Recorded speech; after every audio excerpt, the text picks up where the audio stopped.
안녕하십니까. 북한 안식일입니다. 오늘 이 시간에는 우리 시대소망 63장에 있는 내용을 주제로 우리 주님께서 저희들에게 주시는 말씀을 함께 상고해 보겠습니다. 주제 제목은 내 왕이 임하나니라는 주제가 되겠습니다. 함께 성경 말씀을 제가 읽어드리겠습니다.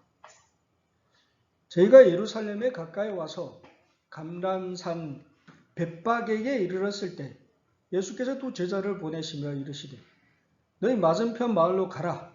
곧 매인 나귀와 나귀 새끼가 함께 있는 것을 보리니 풀어 내게로 끌어오너라. 만일 누가 무슨 말을 하거든 주가 쓰시겠다 하라. 그리하면 즉시 보내리라 하시니 이는 선지자로 하신 말씀을 이루려 하심이라 일렀으되 시온 딸들에게 이르기를 내 왕이 내게 임하나니 그는 겸손하여 나귀 곧 멍에에 매는 짐승의 새끼를 탔도다 하라 하였느니라. 제자들이 가서 예수의 명하신 대로 하여 나귀와 나귀 새끼를 끌고 와서 자기들이 겉옷을 그 위에 얹음에 예수께서 그 위에 타시니 무리의 대부분은 그 겉옷을 길에 펴며 다른 이는 나무가지를 베어 길에 펴고 앞에서 가고 뒤에서 따르는 무리가 소리 질러 가로되 호산나 다윗의 자손이여 찬송하리로다. 주의 이름으로 오시는 이여 가장 높은 곳에서 호산나 하더라. 아멘. 이제 예수께서 이 땅의 공생의 기간에 마지막으로 가는 그런 이야기가 오늘 이 본문의 말씀의 이야기가 되겠습니다. 예수님께서는 성경에 예언된 메시아이셨습니다. 구약 성경은 많은 메시아에 관한 예수님의 초림에 관한 그러한 사건들을 예언을 하고 있습니다. 그 중에 대표적인 예언이 바로 이 스가랴서 9장 9절에 나오는 어린 나귀, 메시아가 나귀 새끼를 타고 예루살렘에 들어갈 것이라는 그 예언의 말씀이 예수님 탄생하기 500년 전에 스가랴 선지자를 통해서 예언되어 있었습니다. 이 말씀은 구약에 있는 많은 이스라엘 백성들이 하나님의 백성들이 그들이 익히 알고 있는 그런 예언의 말씀이었습니다. 제자들도 당연히 알겠죠. 제자들이 지금 예수님과 함께 예루살렘으로 올라가는 그 길은 정말 기대가 가득한 그런 길이었습니다. 근데 지금 예수님께서 뭘 하시는 겁니까? 가서 저기 어느 마을에 가면 엄마 나귀와 어린 나귀가 있을 건데 너희들이 가서 그 어린 나귀를 갖고 오라는 그러한 이야기를 들었을 때 제자들은 기대가 가득 차게 되었다는 것입니다. 그래서 이 제자들이 마음에는 희망이 가득했습니다. 그리고 즐거움과 기쁨이 가득했습니다. 왜 지금 예루살렘으로 올라갑니까? 예수께서 예루살렘으로 올라가는 이유가 무엇입니까? 유월절에 참여하러 올라가시지만 사실 예수님께서는 예루살렘에 올라가시는 게 무엇하러 가시는 겁니까? 죽으러 가시는 겁니다. 근데 제자들이 생각했을 때 예수님께서 예루살렘에 올라가는 이유가 뭡니까? 이제 드디어 그때가 왔다. 무슨 때요? 정권 교체입니다. 그렇죠? 왕으로 이제 등극하고. 근데 그런 예언들이 지금 성경의 스가랴 9장 9절에 있는 예언 성취를 위하여 예수님께서 어린 나귀를 타고 그래 지금이다. 그래 바로 이제 우리가 드디어 3년 동안 예수님을 정말 보람없이 따라다닌 것 같지만 아니다. 지금 기회다. 그래서 예수님께서 예루살렘에 들어가서 그 왕권을 주장하고 이 로마의 압제에서 완전히 해방을 시키고 온 세상의 모든 나라의 우두머리로서 이스라엘이 회복될 것에 대한 기대를 갖고 그리고 자기들이 그 나라에서 어떠한 자리를 차지하고 이 이스라엘 백성들이 다 자유를 누리고 해방을 누리는 그것을 기대하면서 그런 마음이 있으니까 이 백성들이 이 제자들이 마음은 어땠을까요? 그렇죠. 헌신이 저절로 나오죠. 여러분 예수 교회 나와서 봉사하고 헌신하고 하는 게 억지로 누가 시켜서 하면 즐거울까요? 억지로 하면 피곤합니다. 힘듭니다. 하고 싶지 않습니다. 하나님께 헌신은 정말 즐거운 마음으로 하는 겁니다. 지금 이 백성들이 그거예요. 그 뭐예요? 야, 드디어다. 이제 가자. 나귀를 끌고 오고 서로 앞다퉈 가는 겁니다. 선생님, 제가 갈게요. 서로 달려가가지고 나귀 끌고 그 오는 예수님 타신 그 앞에 뭘 하는 거예요? 옷을 벗어서 까는 사람, 별의별 사람 다 있는 거예요. 백성들은 엄청난 기대를 갖고 지금 쫓아왔다는 겁니다. 예수님이 재림이 임박합니다. 사실 1830년대에 윌리엄 밀러가 제일 처음에 재림 기별을 다니엘서의 해석을 깨닫고 그가 재림 기별을 전했을 때 백성들이 그 마음이 어땠을까요? 뜨거웠습니다. 그때 당시 재림 운동은 미주를 통하여 유럽에까지, 유럽 대륙기까지 거의 온 세상의 이 재림 기별로 뜨거웠습니다. 그 윌리엄 밀러가 해석한 다니엘서의 해석을 보면 빈틈이 있었습니까? 없었습니다. 완벽했습니다. 정말 예수님이 분명하게 1843년에 재림할 것이라는 확신을 가졌습니다. 꼭 제자들과 마찬가지죠. 그렇죠? 그러니까 어떻게 될까요? 예수님이 1843년 12월 20일 날 재림한다. 다시 하면 오늘날 2023년 8월 8일 날 예수님 재림하십니다. 한 달 남았죠? 어떻게 하실까요? 확실하게 그날에 온다는 확신이 생겼습니다. 어떻게 할까요? 지금 집 갖고 있는 거, 차 갖고, 내가, 다음 달에 내가 차 사야 되겠다. 다음 달에 우리 아들 집 좀 사줘야 되겠다. 그런 걱정을 하고 있을까요? 아니요. 온 정력과 모든 재산을 쏟아 부을 수밖에 없습니다. 재림운동이 그랬습니다. 모든 사람이 재산을 팔아가지고 그 재림운동에 복음 전하는데 밭에 그때 당시 미주에 농사를 많이 지었으니까 감자들 수확 누구도 안 했습니다. 그대로 다 밭에 있었습니다. 왜요? 예수님이 재림하는데 그게 필요가 있을까요? 똑같은 마음인 거예요.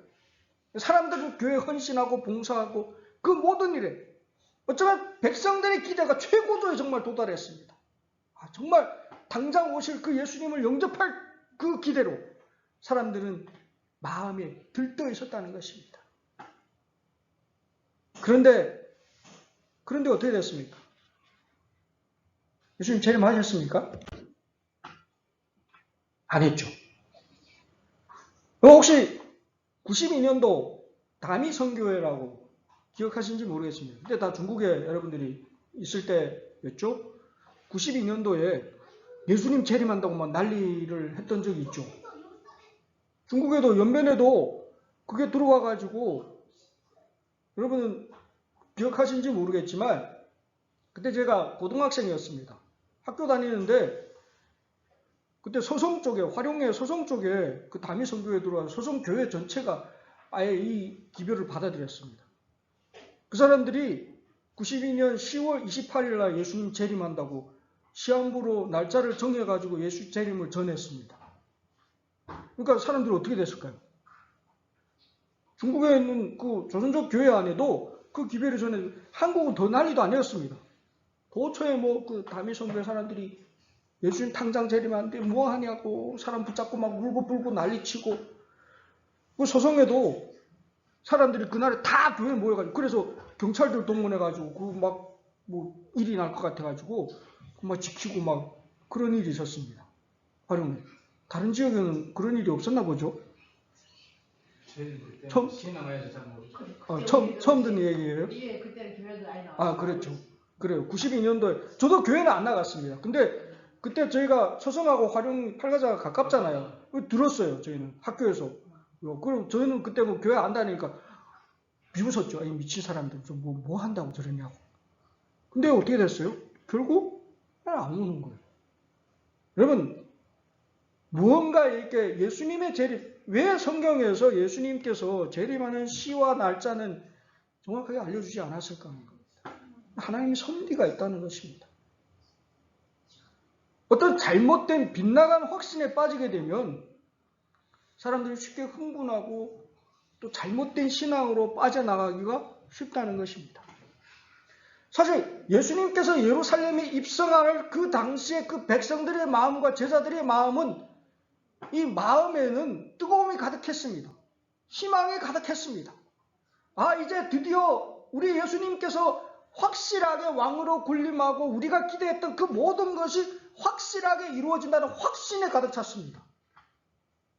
여러분, 제자들이 예수 믿었습니까? 믿었습니다. 누구보다도 더 확실하게 믿었습니다. 그러니까 예수께서 물어보지 않습니까? 이제 분명히 너희들이 다 나를 버리고 간다고. 그때 뭐라고 하면? 죽기까지 따라간다고. 아니, 우리가 죽으려고 지금 죽기까지 따라간다고. 여러분, 그 말이 거짓말이었을까요? 아닙니다. 사실입니다. 그런 뜨거운 마음이 있어가지고 그 확신에, 왜냐하면 자기들이 갖고 있는 예수님께서 이제 왕으로 군림한다는 그런 확신이 있었기 때문에 그들이 그런 고백을 할 수가 있었다는 겁니다. 근데 그 확신이 빗나가면 정말 엄청난 결과를 몰아올 수가 있다는 것입니다. 오늘 이 말씀 속에서 그러한 기별을, 그러한 신앙의, 빗나간 신앙의 잘못된 결과들을 우리는 읽을 수가 있다는 것입니다. 예수님께서는 아셨습니다. 이 빗나간 확신의 결말이 어떻게 될지 예수님 다 보시지 않습니까? 그래서 베드로가 네가 오늘 닭이 3번 울기 전에 네가 나를 부인하겠다고, 3번 부인하겠다고 한 그 말씀을 베드로에게 하셨을 때 예수님께서 이미 미래를 다 보셨기 때문에 예수님께서는 아시면서도 그대로 진행을 한다는 겁니다. 하나님의 방법과 인간의 방법은 다릅니다. 하나님께서는 가끔 인간의 방법을 역으로 사용하시기도 한다는 겁니다.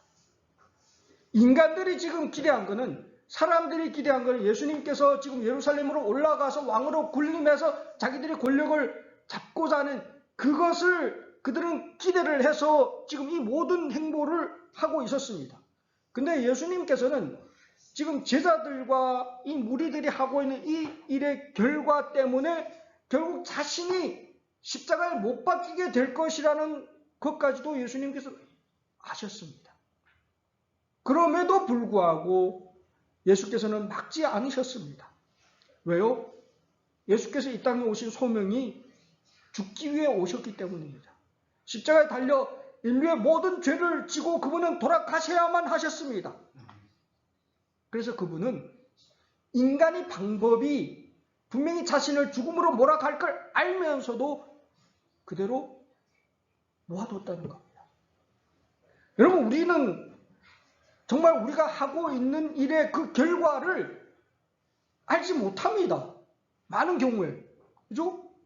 나는 분명하게 하나님을 위해서 뭔가를 했다고 생각을 했는데 그 일이 교회에 오히려 덕이 안 되고 반대되는 경우들이 많이 있다는 겁니다. 각자 나름대로 나의 신앙의 기준으로 나는 최선을 다해서 교회를 섬기고 예수님을 섬기고 하나님을 위해서 일을 했다고 생각하고 일을 했는데 결과적으로는 교회에 마이너스가 되는 경우들이 많이 있다는 것입니다. 꼭 마치 제자들이 하는 일과 마찬가지라는 겁니다. 그들이 만약시에 그 제자들이 자기들이 하고 있는 이 결과 때문에 예수께서 죽게 된다는 걸 알았다면 그들이 이렇게 했을까요? 그렇게 안 했겠죠. 그게 인간의 한계라는 것입니다. 하지만 하나님께서는 인간의 계획을 오히려 하나님의 일에 역으로 사용하신다는 겁니다.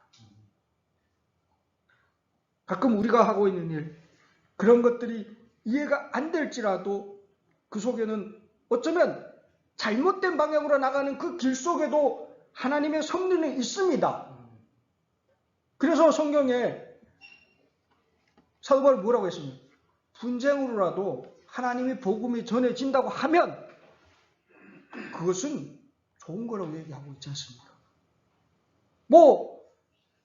하나님의 섭리가 어떤 방향으로 어떤 역사 속에서 어떻게 역사하실지 우리는 알지 못하기 때문에 온전히 우리는 하나님의 음성에 귀 기울이면서 순종하는 길밖에는 없다는 것입니다.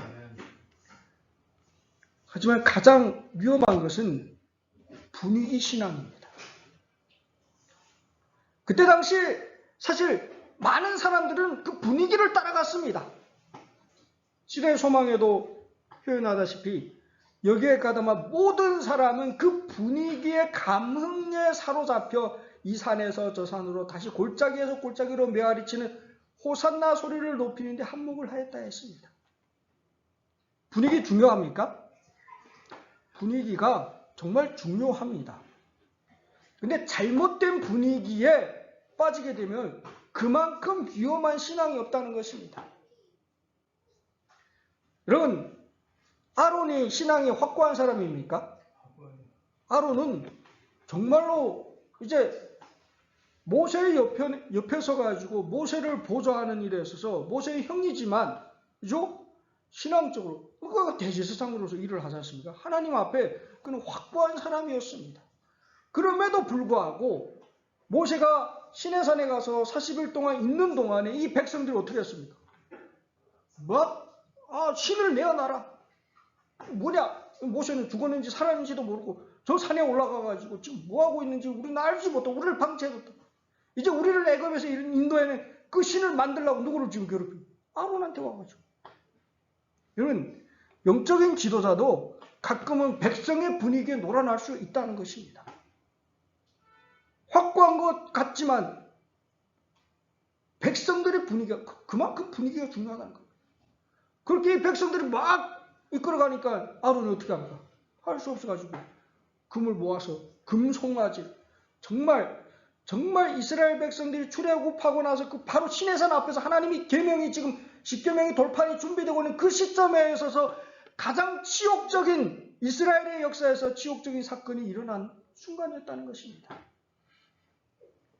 그만큼 분위기가 정말 위험한 겁니다.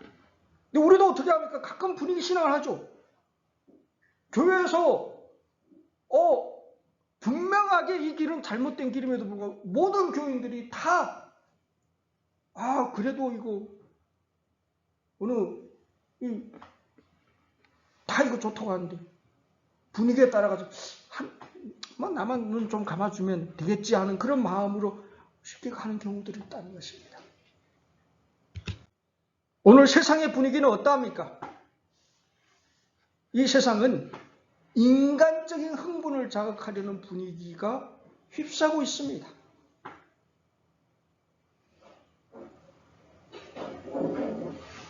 그런 자극은 정말 위험한 자극입니다.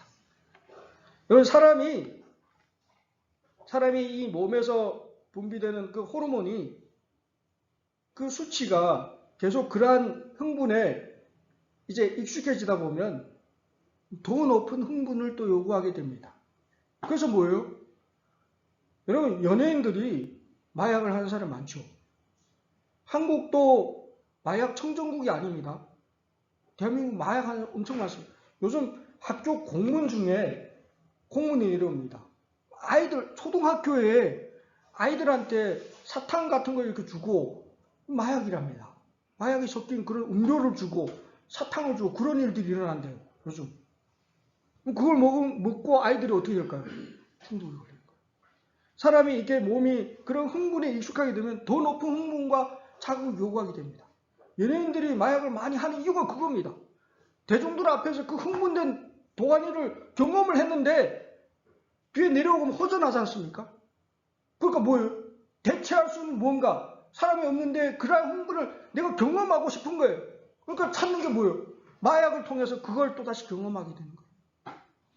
마귀의 길입니다. 흥분은 마귀가 일으키는 겁니다. 여러분, 성령의 감동과 마귀의 흥분을 구분을 해야 됩니다. 성령의 감동은 마음으로부터 뜨거움이 일어나는 거고 이 머리로부터, 이 호르몬으로부터 나오는 게 아닙니다. 결코. 성령의 감동은 하나님의 능력으로 되는 것이고 마귀의 흥분은 마귀가 주장하는 것입니다. 왜 마귀는 오늘날 더 많은 흥분을 일으킬까요? 성령의 감동에 반응을 못하도록 하기 위해서입니다. 여러분, 마귀의 흥분에 익숙한 사람은 성령이 와서 마문을 두드려도 그게 성령의 음성인지 분간을 못하는 겁니다. 여기 말씀이 있습니다. 성령께서 남녀들의 마음을 완전히 사로잡을 때 그것이 의아하게 여기며 비판할 자들이 있을 것인데 저들의 심령은 감동을 받지 못하고 냉담한 채 감수성이 무뎌졌기 때문입니다. 왜요? 이미 그러한 마귀의 흥분에 너무 익숙해져 가지고 하나님의 음성이 들려지고 성령의 그 마음을 두드릴 때 그들은 그 성령의 음성에 오히려 무감각하게 된다는 것입니다. 우리 마음을 너무 마귀의 흥분에 노출시키지 마십시오. 오히려 성령의 미시한 음성에 귀 기울이고 하나님의 말씀에 귀 기울이시기 바랍니다. 오늘 우리 도처에 편만한 그런 잘못된 정보들로 인해 가지고 우리 마음이 정말 막막하고 박혀있는 경우들이 많다는 것입니다. 지금 예수님을 따라 예루살렘에 입성한 이 백성들의 그 흥분은 잘못된 흥분이었다는 것입니다. 하지만 그와 반면에 예수님과 함께 예루살렘에 입성하는 하나님의 능력의 산 증거들이 있었습니다. 성령의 증거들이 그곳에 또 함께하고 있었다는 것입니다. 바로 예수께서 치료해 주시고 예수께서 낫게 해주시고 예수께서 다시 일으키신 그 많은 증인들이었다는 것입니다. 예수님의 예루살렘의 입성은 승리의 입성입니다. 예수님께서 예루살렘에 입성하시는 지금 예수님께서 예루살렘에 입성해서 치르고자 하는 최고의 목적은 바로 죄를 완전히 정복하는 일이지 않습니까? 그죠? 근데 그 죄를 정복한 전리품을 예수님께서는 이미 갖고 계셨습니다. 바로 눈뜬 소병들. 그죠? 바디메오 눈을 떴습니다. 그죠? 예수께서 눈을 뜨게 한 그 사람이 지금 이 자리에 있습니다. 그리고 뭐요? 안진뱅, 혀를 풀어준 벙어리가 지금 거기에서 찬양을 하고 호산나를 외치고 있습니다. 그리고 그분이 고쳐주신 절름발이가 지금 그 앞에서 뛰어다니면서 찬양을 하고 춤을 추고 있다는 것입니다. 버려두셨던 과부와 고아들이 예수님의 이름을 높이고 깨끗함을 받는 문둥병자들이 거기에서 같이 찬양을 하고 있었고 죽음에서 깬 특별히 나사로가 무덤에서 깬 나사로가 지금 그 나귀의 곱비를 잡고 앞에서 길을 인도하고 있었다는 것입니다. 그만큼 더 죄를 완전히 이기신 예수님의 영광의 전리품이 또 어디에 있겠습니까? 예수님의 증거 또 더 요구할 게 또 뭐가 있겠습니까? 예수께서는 자신을 온전하게 완전하게 공개하며 드러내고 있었습니다. 이제 죄를 이기러 올라가는 그 영광의 그 길, 그 자리를 예수께서는 확실하게 안내를 받고 있으셨다는 것입니다. 예수님은 확실합니다. 정말 그분을 우리는 확실하게 믿어야 하는 것입니다. 근데 예수께서 예루살렘 성전 쪽으로 올라가시다가 예루살렘으로 들어가는 그 성전이 내려다보이는 여러분들 예루살렘에 꼭 기회가 되어서 성지순례를 한번 가보시면 이 장면이 이해가 됩니다. 저희도 이제 그 여리고에서 예루살렘으로 올라가서 들어가는 그 길목에 예루살렘은 산 위에 있는 성입니다. 여리고는 해발이 낮고. 근데 올라가면 성으로 들어가기 전에 성이 확 보입니다. 성전이. 지금은 거기에 뭐 성전이 없고 황금동 사원이라고 이슬람 사원이 있지 않습니까? 그게 한눈에 보여요. 진짜. 예수께서도 올라가시면서 이제 예루살렘 성전이 있는데 다 들어오는 것입니다. 이때 해가 뉘엿뉘엿 지는 그 장면. 그때 당시의 성전은 헤롯 성전이라고도 우리가 이야기를 하는 성전입니다. 근데 헤롯 성전은 스룹바벨이 지었던 성전을 헤롯 대왕이 확장을 한 것이었습니다. 그래서 사실 스룹바벨이 성전을 지을 당시에 솔로몬 성전의 영광을 받던 로인들이 울었지 않습니까? 성경의 기록에 나옵니다. 그들이 운 이유가 무엇일까요? 너무 작아가지고. 솔로몬이 성전에 비해서 스룹바벨 성전 왜 작게 지을 수밖에 없었을까요? 그때 당시 나라가 다 망해가지고 다시 그 메데 페르시아 왕의 도움으로 해가지고 그 왕이 이제 허락하에 돈을 갖고 와서 성전을 재건하다 보니까 자금이 충족했을까요? 그렇지 않습니다. 우리가 그 짓는 과정을 보게 되면 돈이 부족해가지고 짓다가 멈췄다가 또 짓고 그 과정을 하면서 지어진 성전입니다. 그러다 보니까 규모가 작았습니다. 그래서 이 이스라엘 백성들에게는 그게 한으로 남아 있었습니다. 근데 헤롯이라는 이 헤롯 대왕은 이두메인이었죠. 이두메인을 구약에는 에돔 족속입니다. 즉 뭐예요? 다른 민족이에요. 근데 이 사람이 아주 외교실을 응용했습니다. 로마에 그때 당시에 로마가 통치하는 시절이다 보니까 로마의 그 권력자들하고 아주 좋은 관계를 많이 갖고 있었어요. 그러다 보니까 로마의 황제가 이 헤롯 대왕을 유다의 이스라엘 이 지역의 왕으로 봉한 거예요. 그리고 그때 당시에 유다의 하스몬 그 왕가하고 그 왕가의 공주와 결혼을 하면 정략적으로 결혼을 하면서 어쨌든 이 나라를 통치함에 있어서 자기의 지위를 인정받기를 원했다는 겁니다. 근데 유대인들은 이방인들을 사람 취급합니까? 누구나 안 하는 거예요. 그러니까 아무로 하스몬 왕가 뭐 이스라엘의 왕비와 결혼했지만 결국에 이방인이지 않습니까? 이 백성들의 마음을 얻기 위하여 이 헤롯 대왕은 온갖 방법을 다 구안했습니다. 이 헤롯 왕은 정말 굉장한 사람입니다. 건축학에 있어서는 고대에 좀 엄청난 사람입니다. 헤롯 왕이 그 건축한 그 마사다 요새라고 혹시 들어보셨는지 모르겠습니다. 그 예루살렘에서 얼마 멀지 않은 곳에 이런 곳이 있는데 거기에 헤롯 왕 궁전이 있어요. 거기를 제가 이제 성지순례 했을 때 가봤는데 그 건물들이 아직도 뭐 이제 다 무너져 있지만 그래도 그 구조들은 그대로 있습니다. 그 시절에 없는 게 없어요. 상하수도가 정확하게 되어 있고 정말 그 성에는 또 이제 빗물을 받아서 저장하는 이 저장고가 있는데 그때 당시에 그 기술로 그걸 어떻게 거기에 있기만 하면 양식을 거기다 잘 저장해 놓으면 몇 년 동안 거기서 전쟁을 하면 버틸 수가 있습니다. 그때 당시에는.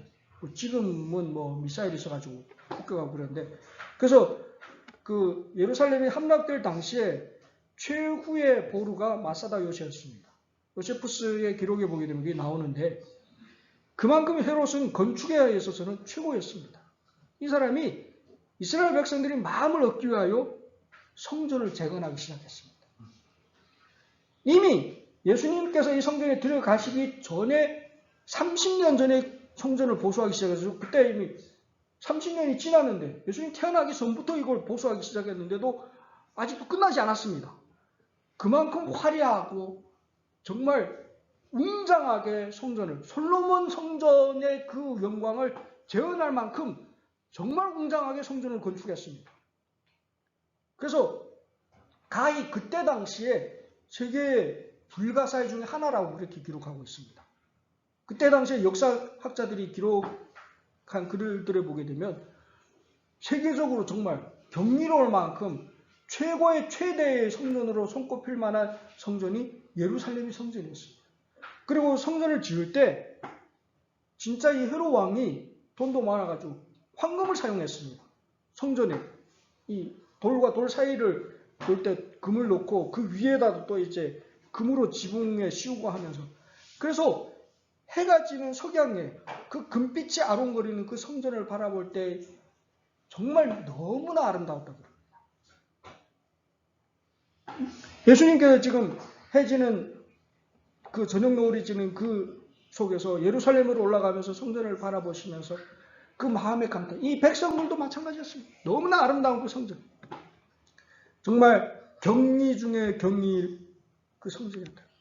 그런데 예수께서 그 성전을 바라보시면서 이 성전은 유대인의 자랑이었습니다. 이스라엘의 자랑이었습니다. 이스라엘의 금지였습니다.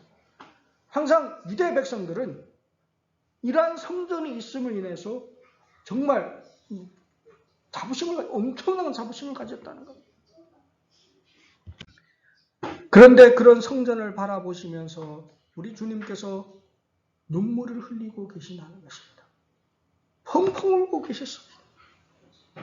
제자들은 이해가 안 됐습니다. 왜 그러실까? 이 좋은 날, 이 기분 좋은 날, 지금까지 기분이 엄청 좋았지 않습니까? 다 좋아가지고 지금 예루살렘에 올라가가지고 왕으로 등극할 그분을 기대하고 있는데 갑자기 눈물을 펑펑 흘리니까 예수께서는 이 예루살렘 도성의 미래를 보신 것이었습니다.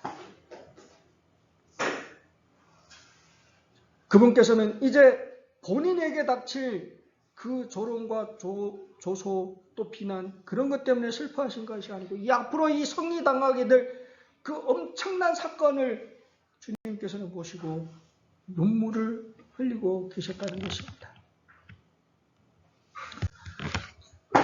주께서 말씀하시죠.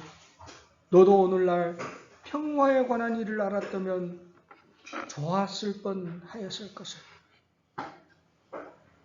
예수님께서는 예루살렘에 유다에 이스라엘에 수도 없이 계속해서 은혜의 기별을 전해줬습니다. 이제 너희들이 회개하고 참으로 하나님께 돌아오라고. 하나님의 나라가 임하였으니까 너희들이 정말 제발 좀 이제 하나님의 말씀에 귀를 기울이라고. 근데 이 백성들이 결국 듣지 않음으로 결국 거절함으로 당하게 될 그 마지막 여러분 예루살렘이 망하는 그 날이 역사의 기록에 보게 되면 요세푸스의 기록이 나옵니다. 거의 1년 가까이 그 성을 포위하고 있어가지고 마지막에 그 성이 포위되던 날이 마침 명절이었습니다. 또 6월절 때여가지고 수많은 외부에 있는 사람들이 엄청나게 원래 예루살렘에 살던 사람들 그 이상으로 사람들이 많이 모여있을 때 포위를 당해가지고 마지막에 먹을 게 없어가지고 엄마가 자기 자식을 막 끓여먹고 비참했습니다. 거리바닥에 완전히 난리 무법천지였습니다. 제사장이고 레위인 없습니다. 서로 그냥 먹고 살기 위하여 정말 인간지옥이 따로 없었다 그랬습니다. 근데 주님께서 그걸 보시는 주님의 그 눈에서 눈물이 안 나올 수가 있겠습니까? 끝까지 거절하는 그 결과를 주님께서는 이리 보시고 지금 눈물을 흘리고 계셨다는 겁니다.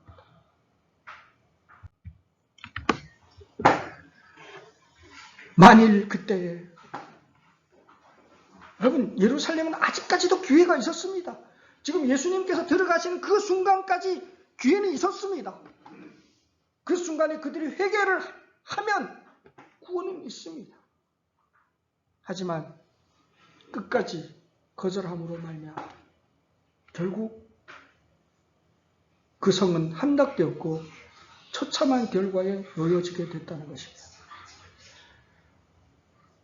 가끔 우리도 후회를 많이 하죠. 만일에 그때 내가 그랬더라면, 만일 그때 내가 만일 그때 내가 회개했었더라도, 만일 그때 좀만 더 잘해줬어도, 만일 그때 내가 공부를 좀만 더 잘했더라면 이러진 않았을 건데. 이 세상에는 후회의 양은 팔지 않습니다.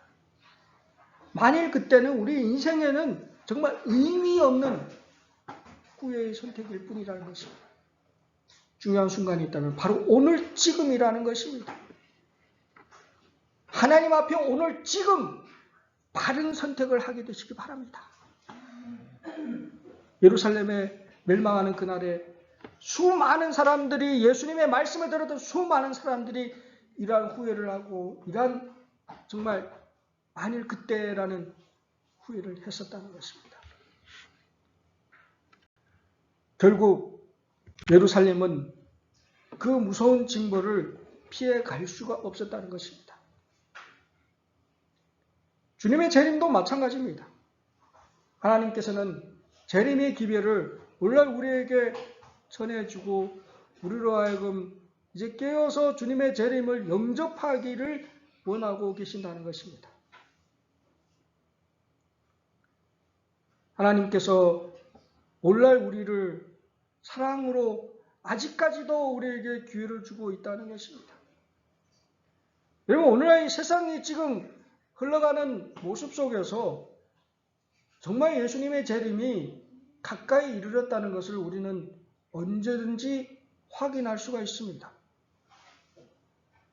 그럼 지금 지구가 요즘도 일어나고 있는 사건들이 정상이 아닙니다. 그렇죠? 순간에 비가 내려가지고 도시를 아예 잠가버립니다. 요즘 쏟아지는 비가 옛날 비하고는 다릅니다. 순식간에 그냥 1시간 안에 도시를 아예 잠가버릴 만큼 그렇게 비가 내리고, 왜 그랬을까요? 지구가 지금 정상이 아니라는 것입니다. 그럼 옆에 있는 저 사진 보여지십니까? 1980년대부터 이제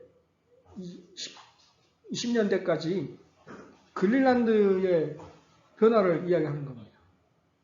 2020년대 되니까 뭐예요? 원래는 얼음만 덮였던 그 동토가 지금 다 녹아버렸습니다. 지금 20년 된 상황을 보세요. 이러한 환경의 변화가 결국 이 지구의 멸망을 더 앞당겨 온다는 것입니다. 예수님이 재림 안 하셔도 인간 스스로의 개발로 인해 가지고 지구는 어떻게 될까요? 희망이 없습니다. 우리가 이 세상에서, 그러니까 요즘 사람들이 뭘 하는 겁니까? 이 우주 개발 시대, 지구가 이제 못 살게 되면 어디로 간다는 거예요? 다른 데로, 화성으로 또 개발해 가고 달에 가서 살고 이민 간다죠. 여러분, 그게 가능할까요? 아니요. 확실한 희망은 성경에 있습니다. 주님께서 확실하게 내가 이 땅에 오셔서 새 하늘과 새 땅을 만들고 새롭게 너희들이 거할 곳을 만들겠다고 했는데 왜 굳이 그렇게 힘들게 인간이 스스로 살려고 하는지 모르겠습니다. 여러분, 이것 모든 것들은 재난의 시작일 뿐입니다.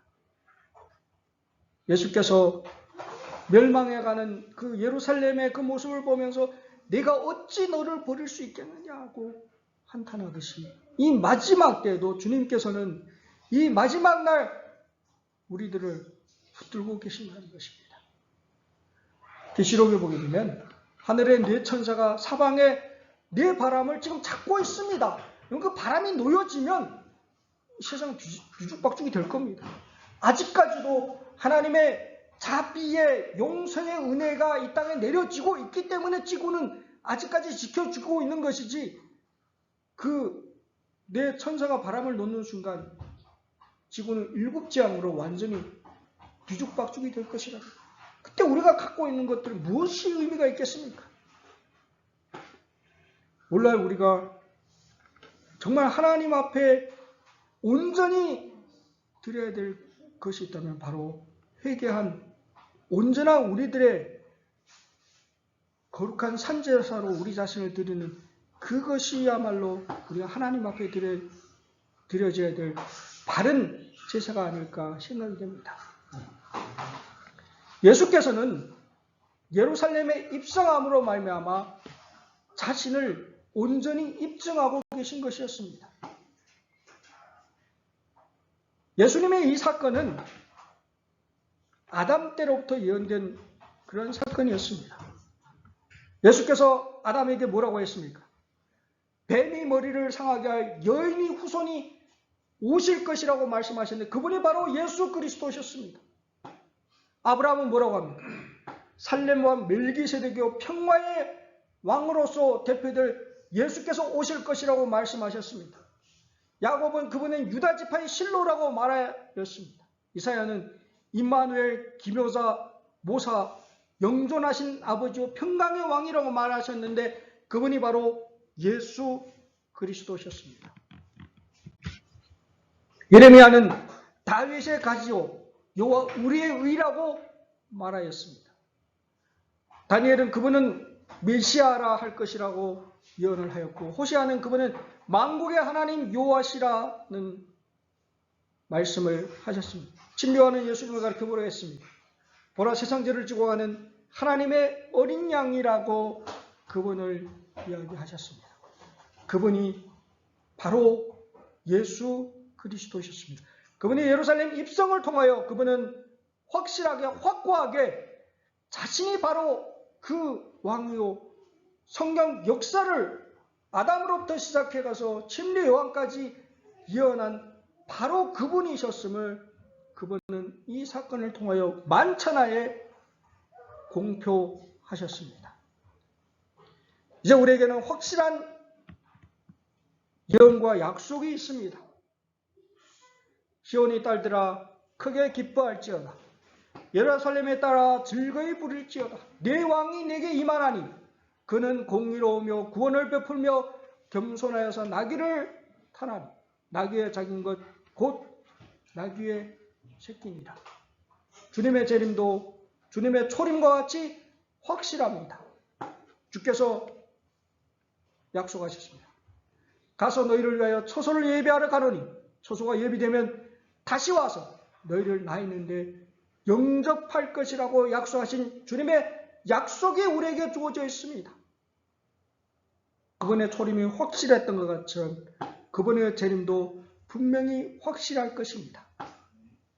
정말 확고하게 내 기준에 의한 예수 재림이 아니라 예수님의 말씀하신 성경의 약속에 기초된 재림을 확실하게 믿으시고 그분의 재림을 위한 준비를 확고하게 하셔서 우리 모두가 우리 주님의 재림을 영접하시는 우리 모두가 되시기를 바라면서 말씀을 마치겠습니다.